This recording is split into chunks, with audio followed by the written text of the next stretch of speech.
बिस्मिल्लाहिर्रहमानिर्रहीम। मेरा नाम खुर्रम शहज़ाद है। मैं अपने तमाम दोस्तों को मेरे इस YouTube channel Khurram Shahzad with kidney health में खुशामदीद कहता हूँ। आज का जो मेरा टॉपिक है केयर आफ्टर किडनी ट्रांसप्लांट, कि किडनी ट्रांसप्लांट के बाद आपको क्या क्या केयर करनी होती है।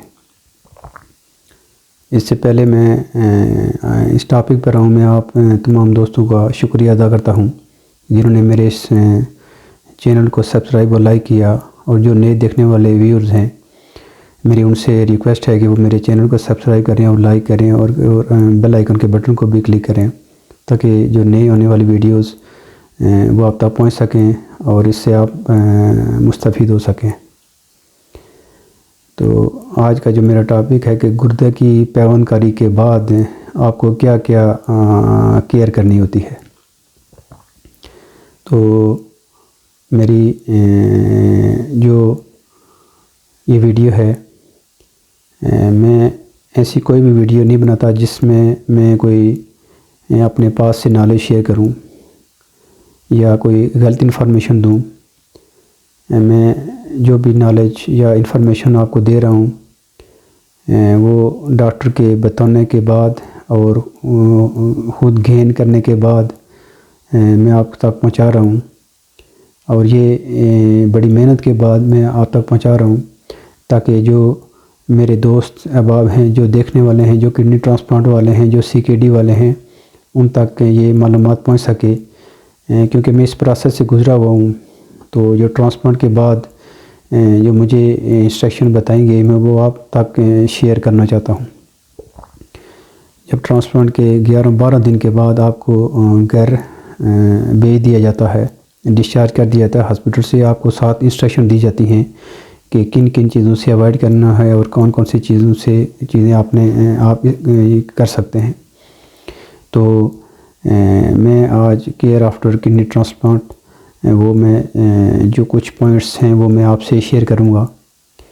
इनमें जो नंबर 1 पॉइंट्स है कि जब आपको घर भेज दिया जाता है तो आपको 7 इंस्ट्रक्शन दी जाती हैं, और उनमें सबसे जो अहम चीज़ है वो है कि medicine, take the medicine in time, कि आपने मेडिसिन को टाइम पर लेना है। और मेडिसिन जो 3 इम्पॉर्टेंट मेडिसिन हैं जो इम्यूनोसप्रेसेंट हैं, एंटी रिजेक्शन मेडिसिन है, इनमें नंबर 1 है टेक्रोलिमस, जो इसकी जो ब्रांड है उसमें आती हैं, वो इनमें इनोग्राफ हो गई, टैग्राफ हो गई, प्रोग्राफ हो गई, इस तरह की होती हैं।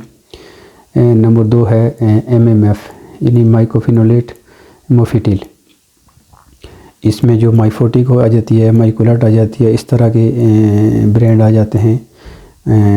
ये 3 मेडिसिन, और तीसरी नंबर पर है डेल्टा कार्टिट। ये तीनों अहम 3 मेडिसिन हैं, ये आप कभी भी नहीं छोड़ सकते। इनको कम या ज़्यादा ये आप डॉक्टर के मशवरे के बाद कर सकते हैं, लेकिन ये लाइफ टाइम में ये आपको यूज़ करनी होती हैं, ये आप छोड़ नहीं सकते।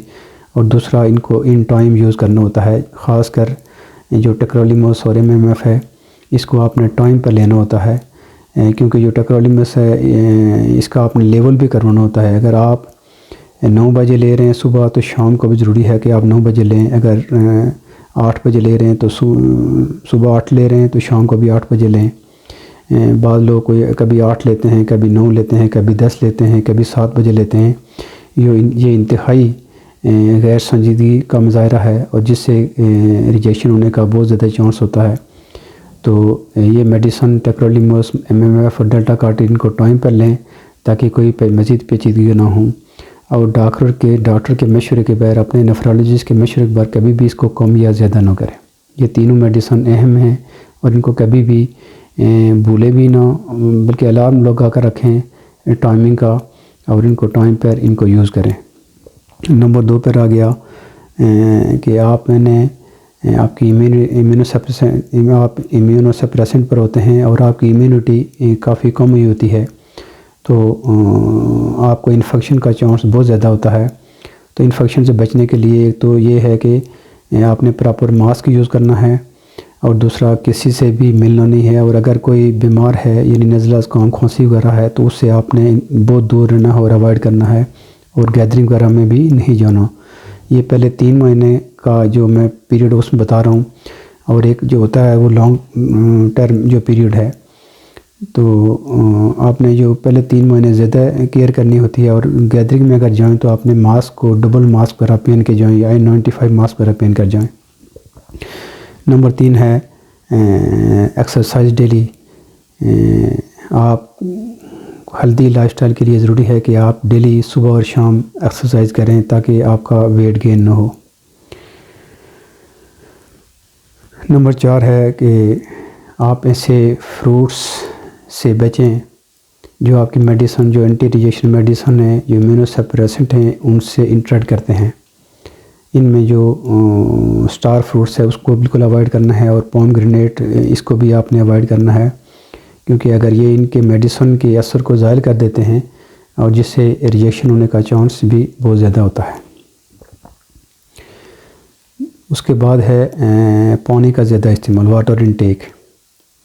आपने पानी का इस्तेमाल ज़्यादा से ज़्यादा करना है। शुरू में डिहाइड्रेशन नहीं होनी। शुरू में जब मेरा क्रिएटिनिन ज़्यादा ऊपर जा रहा था, 1.45 से नीचे नहीं आ रहा था, तो मुझे डॉक्टर ने कहा कि आप 5 से 6 लीटर पानी रोज़ाना पिएं।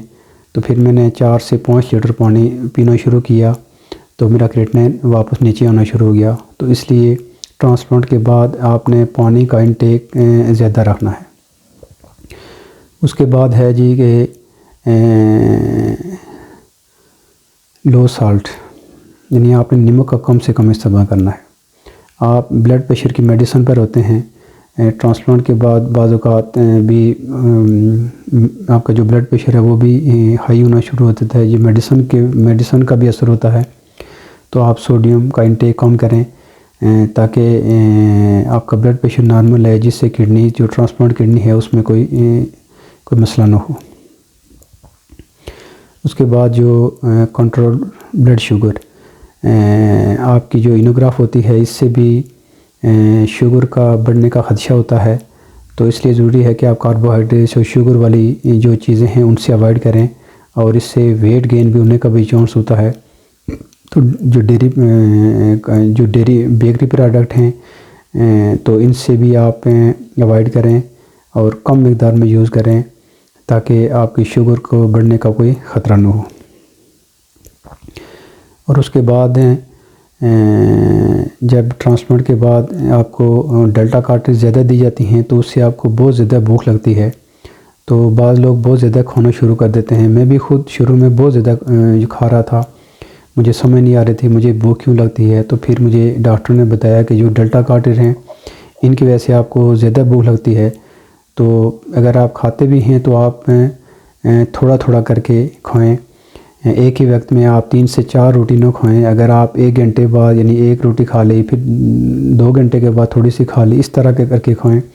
एक ही वक्त में आप गट्ठे रोटी ना खाएं। लगातार अगर आप इस तरह खाना शुरू कर देंगे तो आपका वेट गेन होगा, ओबेसिटी होगी, जो ट्रांसप्लांट किडनी के लिए ख़तरा साबित हो सकती है। उसके बाद जो चीज़ हैं कि आपने ऐसी भी चीज़ों से, ऐसी एक्टिविटीज़ से बचना है कि आप की किडनी पर इफ़ेक्ट ना हो, कोई वेट वगैरह नहीं उठाना है। आपने शुरू में सीढ़ियों का इस्तेमाल बहुत कम करना है, और उसके बाद प्रॉपर यानी शुरू के जो 3 महीने हैं आपने वीकली 10 दिन के बाद आपने अपना जो किडनीज़ के टेस्ट हैं वो जो रिपीट करवाने होते हैं और फॉलोअप करना होता है। फिर अगर आपकी रिपोर्ट नॉर्मल हो जाती है तो आपका नेफ्रोलॉजिस्ट ही आपको ये बताएगा कि आपने किस वक्त या किस टाइम के बाद आना है, आपको फॉलोअप डेट देगा। शुरू में मुझे तकरीबन 1 साल मुझे पहले जो 3 महीने थे उनमें वीकली चेकअप होता था। फिर 1 साल के बाद तकरीबन 1 मंथ के बाद, और अभी मुझे 3 साल हो गए, तकरीबन 2 मंथ 2.5 मंथ के बाद मुझे फॉलो अप डेट मिलती है, और फिर मैं चेकअप के लिए जाता हूँ। तो इस तरह की जो केयर्स हैं वो ट्रांसप्लांट के बाद करनी होती हैं, जिनमें जो इम्पॉर्टेंट चीज़ वो मैंने आपको बता दी कि मेडिसन जो इन टाइम आपने लेनी होती हैं। जो 3 मेडिसन है ये आपने कभी भी नहीं छोड़नी। बाद लोग छोड़ देते हैं, जिससे मैंने बहुत से लोग हॉस्पिटल में देखे हैं कि जिन्होंने ट्रांसप्लांट किडनी उनकी रिजेक्ट हो गई, किडनी वापस फेल हो गई। और उसकी जो मेन काज थी वो मैं जब पूछा गया उनसे तो उन्होंने कहा कि हमने मेडिसिन छोड़ दी थी। जब आदमी ठीक हो जाता है, सेहतमंद हो जाता है, हेल्दी हो जाता है, तो वो सोचता है कि मैं ठीक हो गया हूँ और वो अपनी मेडिसिन होता है छोड़ देता है, जिससे किडनी रिजेक्ट हो जाती है और किडनी फेल हो जाती है। और अगर ये रिजेक्शन हो जाए तो उसको रिकवर करना बड़ा मुश्किल हो जाता है। और बाद लोग डेल्टा कार्टर छोड़ देते हैं, और डेल्टा कार्टर भी और टेक्रोलिमस और एमएमएफ, ये तीनों अहम मेडिसिन हैं, इनको कभी भी अपनी ज़िंदगी में न छोड़ें। तो मेरी आप तमाम जो ट्रांसप्लांट के मरीज़ हैं, मेरी उनसे रिक्वेस्ट है कि अपनी डाइट का ख्याल रखें, मेडिसिन टाइम पर लें, अपनी शुगर को कंट्रोल में रखें, नमक का इस्तेमाल कम से कम करें, एक्सरसाइज करें, वेट गेन होने से बचें।